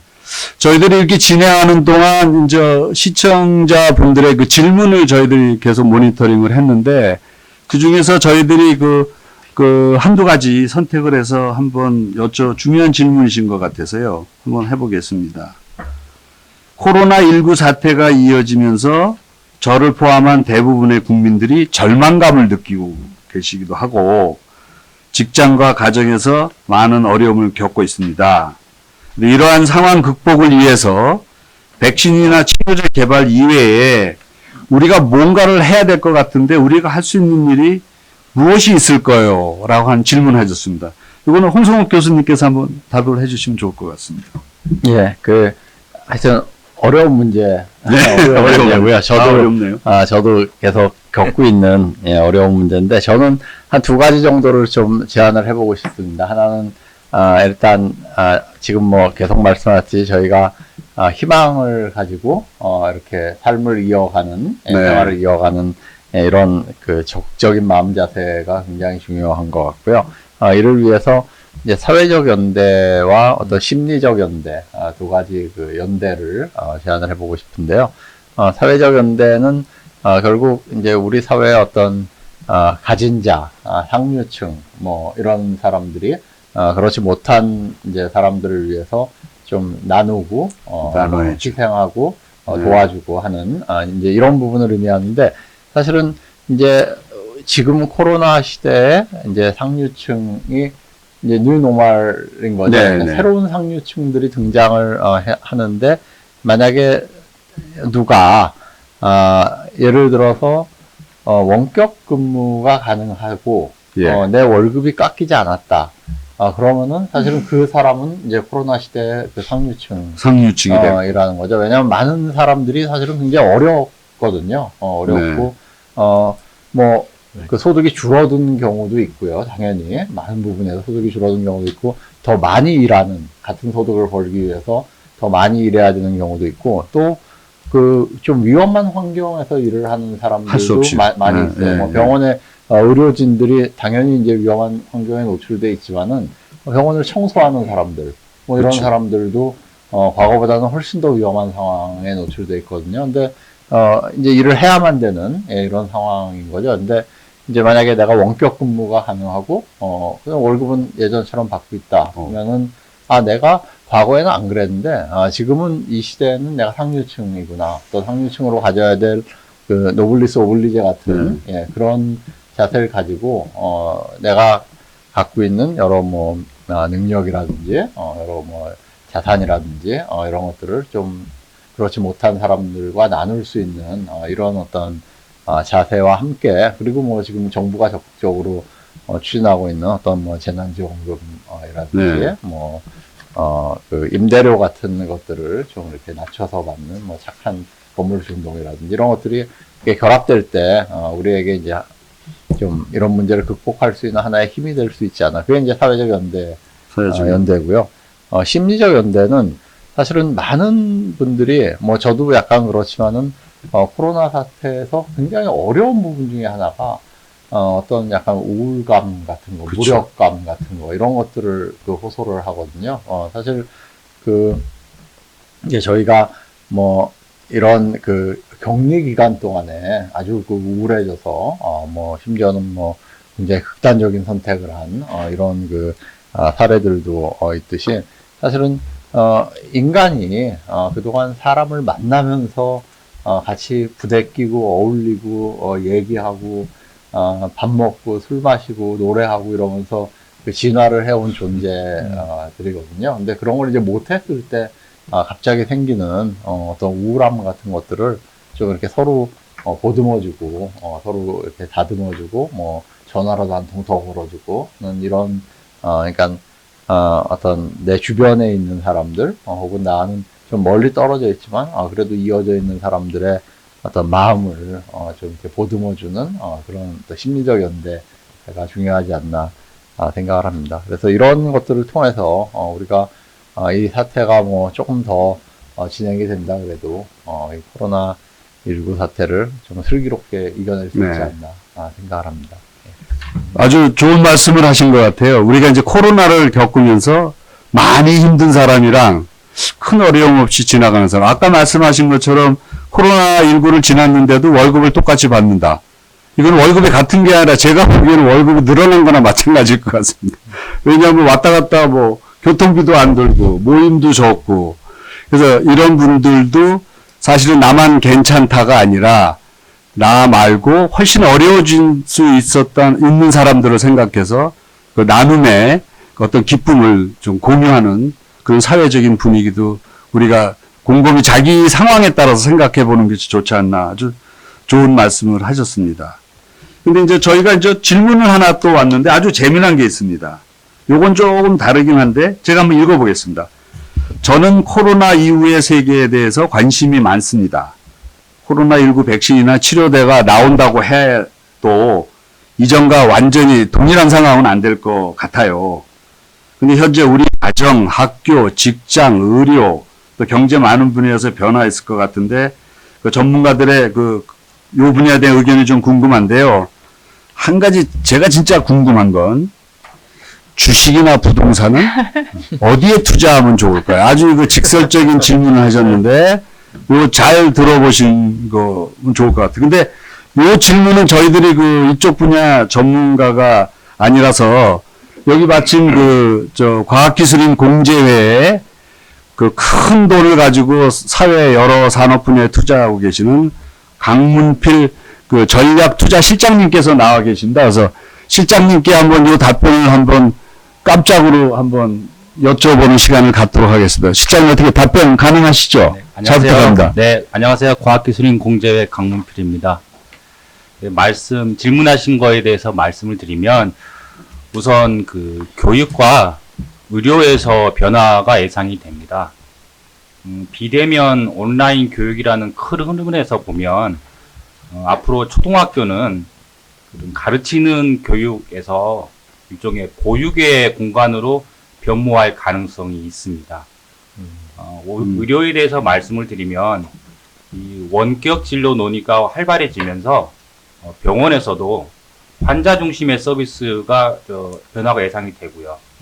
예를 들면 국내 그룹의 경우에도 재택근무의 전 단계로서 집 근처 사무실에서 근무를 추진하고 있습니다. 이렇게 봤을 때 부동산의 가치, 특히 이제 오피스 위치 가치에 대해서도 큰 변화가 있을 걸로 생각이 듭니다. 주거의 가치는 보통 우리나라에서는 이제 학군이 가장 큰 팩터로 작용을 하는데 이 선호 지역에 있어서도 지금과 다르게 많은 다양성을 보일 것 같습니다. 따라서 이제 부동산 투자에 관심이 있다면 가치 변화에 앞서 투자하거나 요즘 가장 핫하게 뜨고 있는 물류센터, 그다음에 5G 통신 네트워크, 그리고 데이터 센터 같은 이러한 정보산업 관련된 투자가 유망해 보입니다. 인구 증가에 따라서 자연인 훼손도 좀 많이 되고요. 또 빠른 이동 속도로 인해서 코로나19와 같은 팬데믹은 비전문가이지만 앞으로 주기적으로 발생할 수 있을 걸로 판단이 됩니다. 더불어서 인구의 고령화에 따라서 이런 수요 증가로 인한 헬스케어 산업은 지속적으로 성장할 것은 명확해 보입니다. 네. 예, 감사합니다. 이게 교육과 의료, 이렇게 넓고 중요한 분야에 대해서 아주 간략하지만 핵심적인 얘기를 잘 해주셨고요. 우리 강 실장님 질문하고 답변에 이어서 보면, 현재 바이오 산업 분야의 현재 주식 현황이나 이런 걸 보면 엄청나게 많이 올라간 거를 대부분의 국민이 알고 계실 것 같습니다. 근데 이렇게 지금은 굉장히 좋은데 앞으로도 향후 이쪽 관련해서 보건의료 분야 그리고 헬스케어 산업 분야가 계속 성장과 투자가 이어질지, 그리고 이 분야에 죄송합니다. 주식값이 계속 올라갈지, 이거는 기업이 좋아진다는 거죠. 여기에 대해서 우리 묵현상 단장님이나 임채혁 교수님, 어떻게 묵단장님은 이 기술 개발을 하는데 연구만 하시는 게 아니라 회사가 돈을 벌게 하는 연구를 하는 걸 도와주시기 때문에 아주 좋은 감각이 있으실 것 같습니다. 아주 좋은 고견 다시 한번 부탁드리겠습니다. 네, 안녕하십니까. 다시 묵현상입니다. 세 가지 질문을 하셨는데, 우선 첫 번째로 헬스케어 인더스트리가 제약 바이오 산업계가 더 많은 투자와 더 많은 성장이 이루어질 것이냐라고 한 질문이 첫 번째 질문이실 겁니다. 네, 확실하게 늘어나게 될 것이고 글로벌 시장을 따라갈 것입니다. 우리나라 제약 바이오 업계들이 이 기술력이 대단히 높기 때문에 뭐 성장이나 성공 가능성은 대단히 높다고 말할 수가 있고요. 두 번째는 주가가 어떻게 될 거냐라는 말씀을 하셨는데 장기적으로 볼 때 주가는 펀더멘탈을 따라갈 것이고 단기적으로는 수급에 의해서 결정될 거기 때문에 단기간에 어떻게 될지는 아무도 모르지만 한 5년, 10년을 바라다 보면 이건 뭐 굉장히 다른 그 세상이 펼쳐질 게 분명합니다. 이건 미국의 경우도 똑같았고 유럽의 경우도 똑같았습니다. 세 번째 질문에 대해서 말씀드리자면 이번 그 코로나19로 인해서 굉장히 많은 변화가 우리 바이오 제약 업계에 벌어질 것이라고 생각해요. 그 이유가 여태까지 감염병 분야, 특히 백신 분야는 버려진 분야였어요. 그러니까 수익성이 담보되지 않는, 뭐 이게 굉장히 멋있는 표현입니다. 쉬운 말로 하면 돈이 안 벌리는 분야였기 때문에 지금 예를 들면요, 백신, 4가 백신, 5가 백신이 1불 아래로 팔리고 있습니다.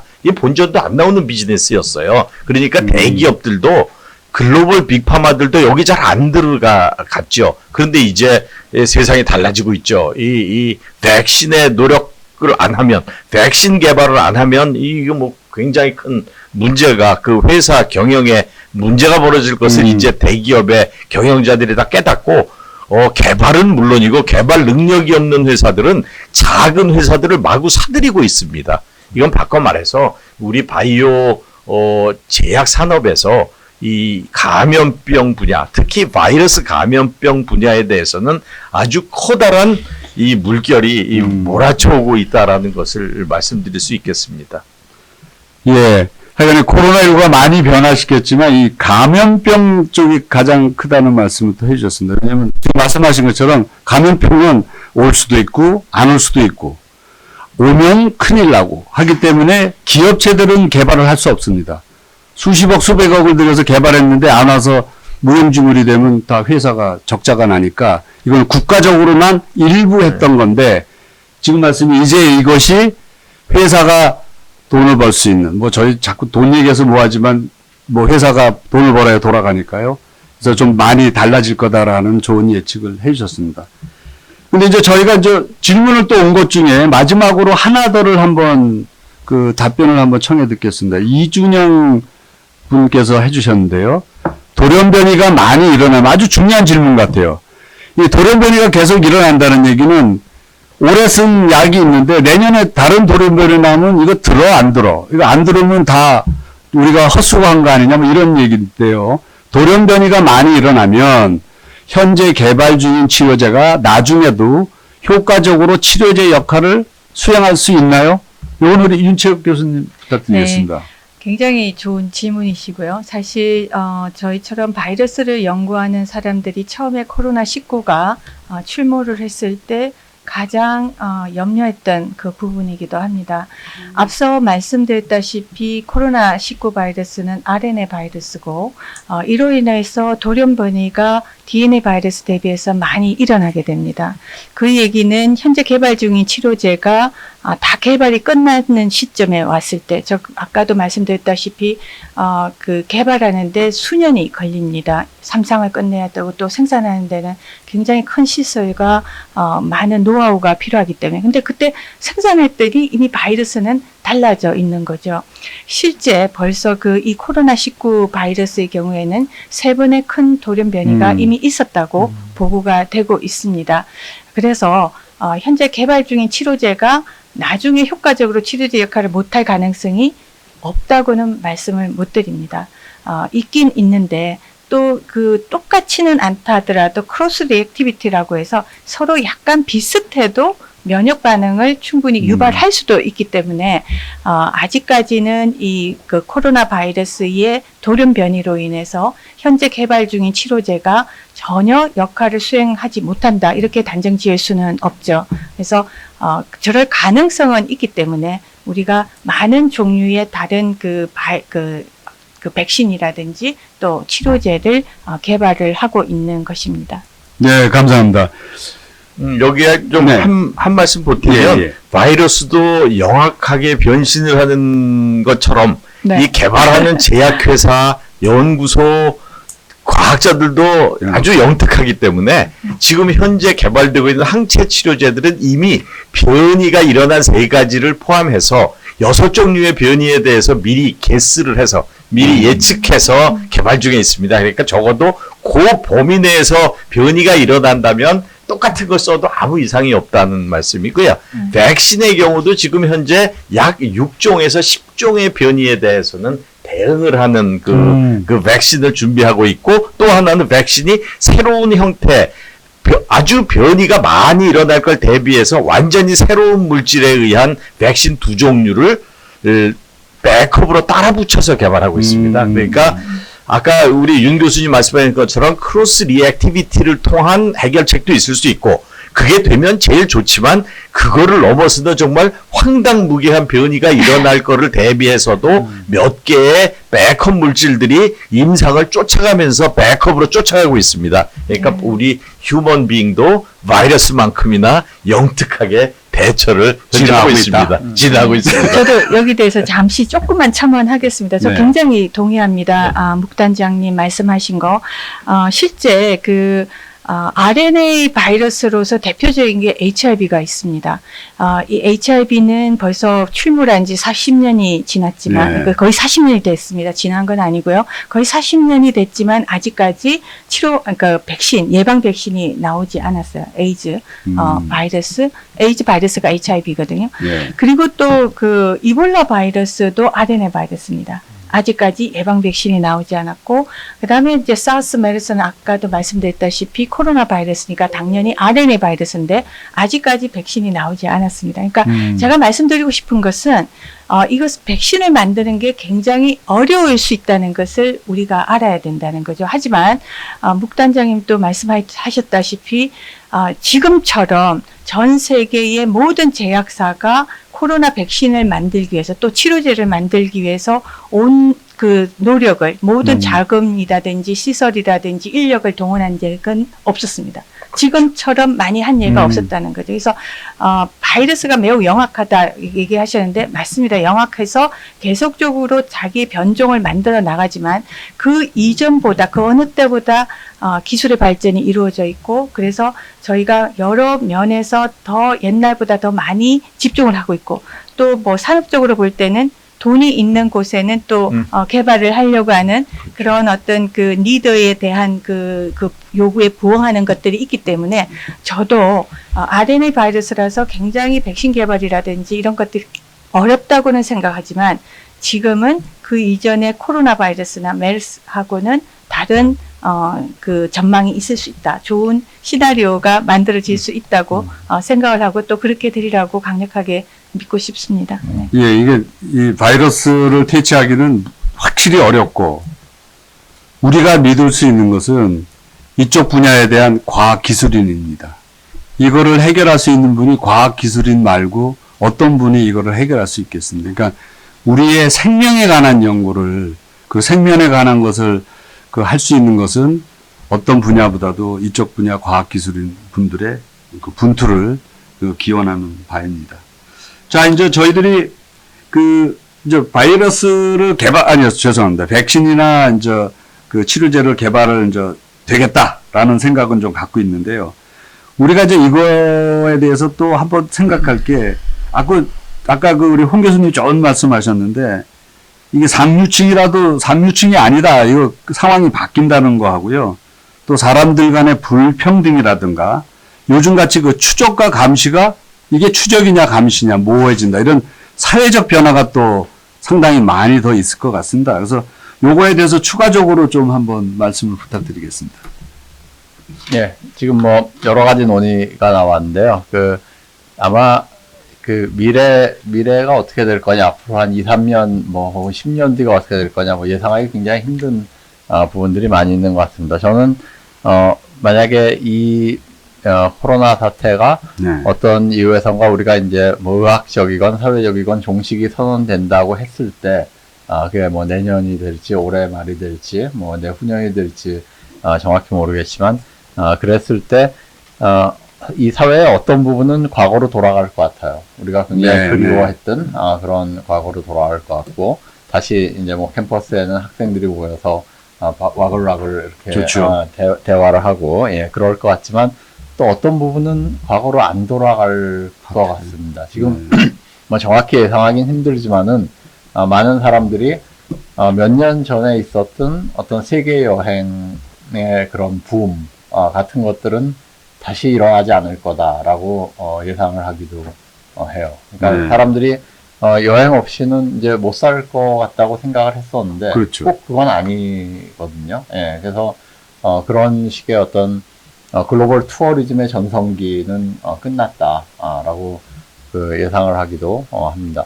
저는 그 개인적으로 그런 생각을 합니다. 사실 저희가 저도 온라인으로 수업을 진행을 하고 네. 그러면서 한 학기를 마쳤는데 그 처음에는 불가능할 줄 알았어요. 근데 막상 또 하니까 되더라고요. 예, 되는데 하나 그 흥미로운 거는 결국 그래도 사람은 온라인으로만은 살 수 없는 거 아니냐 하는 네. 생각이 들어요. 그래서 이제 그럴수록 저희가 좀 이렇게 밸런스를 찾으려는 노력 이런 게 이제 중요하다고 생각을 하는데 그 영어에서 이제 재밌는 표현이 그 워터쿨러 톡이라는 그 개념이 예, 예, 있습니다. 예, 그게 뭐냐면은 워터쿨러가 정수기거든요. 네. 이렇게 큰 정수기 있잖아요. 네네. 시원한 물이 나오는.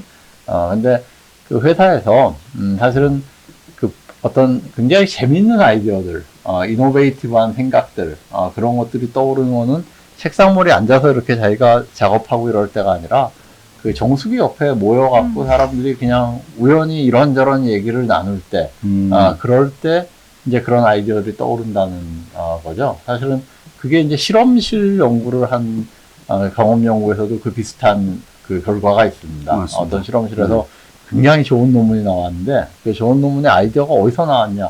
오히려 굉장히 인포멀한 채팅에서 그런 아이디어가 나왔지 포멀 프리젠테이션이라든지 뭐 이런 데서 그런 게 나왔다는 게 아니라는 거예요. 그래서 근데 이제 디지털 대면으로 가면서 그런 부분이 없어져 버립니다.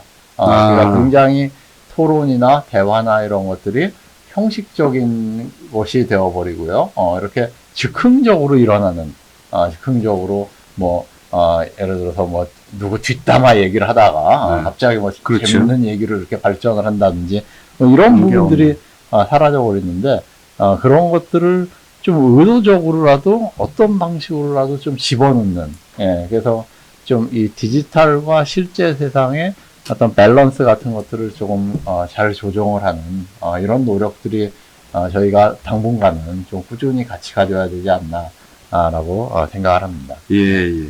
아유, 감사합니다.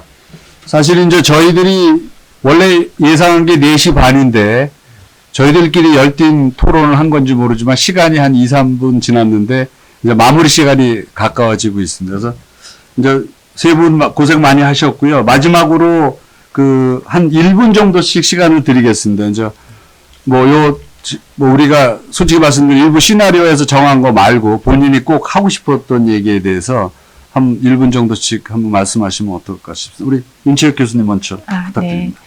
네. 저는 아까 그 바이러스가 굉장히 돌연 변이를 잘하기 때문에 많은 그 어려움이 있을 거다. 백신 개발, 치료제 개발에 많은 어려움이 있을 거라고 말씀드렸고, 하지만 저희가 이 코로나 바이러스로 인해서 많은 인명 피해와 또 여러 경제적인 어려움을 겪었지만, 저는 어떻게 보면은 이 코로나 바이러스의 감염으로 인해서 우리가 굉장히 더 무서운 바이러스의 그 감염이 오는 그 시기에 대처할 수 있는 그런 시스템을 확보하는 것이 아닌가 하는 생각도 합니다. 많은 분들도 마찬가지로 저희처럼 바이러스를 연구하는 사람들은 주기적으로 무서운 바이러스가 올 거라고 예상을 했었고, 이 무섭다고 하는 거는 그 전에 이제 이 바이러스에 대한 면역 체계를 갖추지 못한 새로운 변종에 대한 출몰이었거든요. 그래서 이번 코로나19 바이러스도 그 한 예이고, 이후에도 저희는 있을 거라고 봅니다. 하지만 저희가 이 코로나19를 전 세계적으로 함께 대처하면서 백신을 만들 수 있는 여러 플랫폼 기술들을 아주 확보를 해놓고 그것을 가지고 있으면 새로운 그 변종이 나오더라도 아주 빠르게 그 플랫폼 기술에 이 새로운 바이러스와 맞서서 싸울 수 있는 백신 개발 또 치료제 개발을 할 수 있을 거라고 생각하기 때문에 이 코로나19 바이러스로 인해서 저희가 너무 낙담하시지 마시고 어떻게 보면 더 무서운 그런 바이러스에 대한 대비를 이 기회에 우리가 할 수 있는 기회를 얻는 것이 아닌가 그렇게 생각해 볼 수도 있을 것 같습니다. 예, 우리는 바이오 연구하시는 분들을 믿습니다. 우리 저 결과를 이제 상업화시키는 목표를 단장님 부탁드립니다. 네, 오늘 이 토론회를 통해서 뭐 많은 것을 느꼈습니다만은 제일 중요한 게 여태까지 우리가 바이오 제약 산업, 바이오 테크놀로지는 중요하다라고 그 이야기만 했었지 그게 몸에 와서 마음에 와서 닿지 않았었습니다. 그런데 이제 내 생명이 달린 일이 되니까 사람들이 매달리는 데가 치료제와 백신이거든요. 바꿔 말씀드리면 이 바이오 제약 산업 이 인더스트리가 과거에는 그 공허하게 어딘가에 있는 거에서 이제는 내 손아귀에 있는 이 인더스트리가 되지 않으면 내 목숨이 위험하고 내 가족의 목숨이 위험하다라는 생각들이 이제 굉장히 많은 분들 마음속에 자리 잡은 것 같습니다. 그러면 비즈니스 측면에서 보면은 더욱 많은 투자가 이 인더스트리에 들어올 거고 두 번째는 주식 투자하시는 분들은 이 인더스트리에서 큰 그 리턴을 기대하실 거고 세 번째로 이게 선순환을 하면서 치료제와 백신들이 점점 좋은 뭐 비록 바이러스뿐만 아니라 다른 분야 뭐 당뇨병이나 항암이나 하는 여러 분야에서 대단히 훌륭한 결실들을 맺으면서 앞으로 21세기의 후반부를 장식할 가장 큰 인더스트리는 여행 인더스트리가 아니라 바이오 테크놀로지 인더스트리가 되지 않을까 이런 생각하면서 제 말씀 마치겠습니다. 아이고 감사합니다. 잘 들으셨죠? 예, 이 분야라고 합니다. 저기 마지막으로 우리 홍 교수님 부탁드리겠습니다.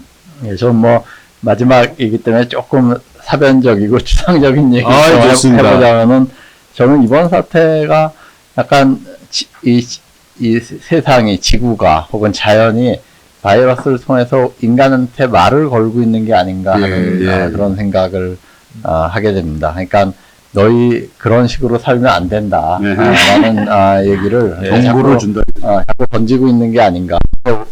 물론 바이오가 중요하고 치료제가 중요하지만은 사실은 이제 정말 중요한 건 이런 일이 다시 안 일어날이라는 보장이 없다는 거잖아요. 지금 선생님 말씀하셨듯이. 예, 근데 왜 자꾸 이런 일이 일어나냐. 이게 이제 인수공통 전염병들인데 어떻게 보면 인간이 이제 동물들의 세상에 자꾸 이렇게 침범을 하고 서식지를 넓혀가고 하는 과정에서 이제 그들이 가지고 있었던 바이러스가 인간에게 옮아가는 이런 과정이고 이런 일들은 그래서 지금까지의 어떤 인간이 살아왔던 방식을 고집한다면은 계속 일어날 것이다라는 거죠. 그리고 언젠가는 이거보다 훨씬 더 치명적인 그런 바이러스가 옮아올 수도 있는 그런 것이고 결국 우리로 하여금 좀 반성을 해봐라 라고 너희 지금까지 살았던 그런 방식이 아니라 좀 새로운 방식으로 세상과 자연과 지구와 동물과 관계 맺음을 좀 고민해봐라 라고 메시지를 던지는 게 아닌가. 우리가 이런 메시지를 그래서 조금 잘 이렇게 고민을 해보고 숙고를 해봐야 될 그런 시점이 아닌가. 뭐 이런 생각도 해봅니다. 예, 우리가 뭐 1, 2년 내에 치료제 백신 개발에서부터 앞으로 홍 교수님 말씀하시고 앞으로 한 50년 내지 100년 동안 우리가 뭘 해야 되는지 숙제도 좀 주신 것 같습니다. 저 마지막 마무리 시간이 가까웠는데요. 홍 교수님하고 우리 세 분 참석해 주셔서 좋은 말씀 일단 감사드리고요. 안내 말씀을 하나 드리겠습니다. 오늘 저희들이 시간 관계상 답변 못 드린 거는 저희 과사연과 과학문화융합포럼의 그 블로그나 홈페이지에서 답변을 드리는 거로 하겠습니다. 오늘 그 시청자 여러분, 오늘 저희들이 과학기술, 즉 과사연과 과학문화융합포럼이 공동 주최한 오늘 토크쇼를 어떻게 보셨는지 뭐 상당히 궁금합니다. 오늘 방송이 각계의 전문가는 물론이고 일반 국민 여러분들에게 앞으로 사회가 이렇게 변할 수 있을까 한번 생각하게 하는 시간을 드리고요. 또 한번 예견도 해보시고 그리고 거기에 따라서 대응하는 데 도움이 되었으면 합니다. 사실은 제가 전체적으로 한번 마무리를 하고 끝마치겠습니다. 세계 역사는 위기 속에는 반드시 기회가 있었고 우리는 한 단계 더욱더 발전을 하였습니다. 알버트 아인슈타인이 남긴 명언에 이런 말이 있습니다. In the middle of difficulty lies opportunity. 위기는 다 아는 얘기입니다. 있는데 누구는 보이고 누구는 안 보일 것 같습니다. 대한민국에서는 반드시 보리라고 믿고요. 우리나라는 지금까지 많은 위기를 이겨왔습니다. 가까이는 1997년도 IMF 외환위기, 2008년도 글로벌 경제 금융위기, 가장 모범적으로 극복한 나라가 우리 대한민국입니다. 우리나라는 사실 물질적으로 충분하지 않지만 아주 우수한 두뇌를 가진 국민이고요. 또 우리가 사실 느끼는 게 충분히 토론하는 시간을 잘 못 가집니다. 그러나 야 이거 필요하다 그러면 함께 아주 신속하게 위기에 대처하는 능력을 여러 면에서 보여왔다고 생각합니다. 이번 코로나19로 촉발된 위기는 지금까지는 아주 성공적으로 방역의 성과를 잘 마무리하고 이어서 보건의료를 분야를 비롯한 전 과학기술계가 융합하여 여기에 국민의 힘이 합하여서 우리 대한민국을 다시 한번 재진단 검토하고 성공적으로 극복하여 대한민국이 앞으로 나아갈 디지털 대면 사회에서의 주력이 되기를 기원합니다. 오늘 세 분 패널리스트 분들에게 다시 감사를 드리고요. 특히 저희들이 이걸 준비하는데 많은 도움을 주신 분들에 대한 감사의 말씀을 저희들이 꼭 드려야 될 것 같습니다. 권혁동 교수님이요. 그리고 이은우 원장님, 그리고 허성우 본부장님. 그래서 저희들이 알찬 내용을 만들고 기획하는데 큰 도움을 주셨고요. 양 포럼의 회장님들을 비롯한 간사분들에게도 다시 한번 감사의 말씀입니다. 이상으로 오늘의 디지털 대면 사회를 준비하는 전문가 토크쇼의 첫 번째 수주제인 코로나19 치료제 백신 개발은 언제? 그리고 우리는 마치고요. 향후 저희들이 이제 많은 관심이 있으시지만 교육, 보건, 의료 및 또 그 외의 다양한 산업에서의 변화와 새로운 질서 확립을 위해서 세부 분야별 토크쇼를 준비하고자 노력하고자 합니다. 그래서 앞으로 많은 또 시청 바라고요.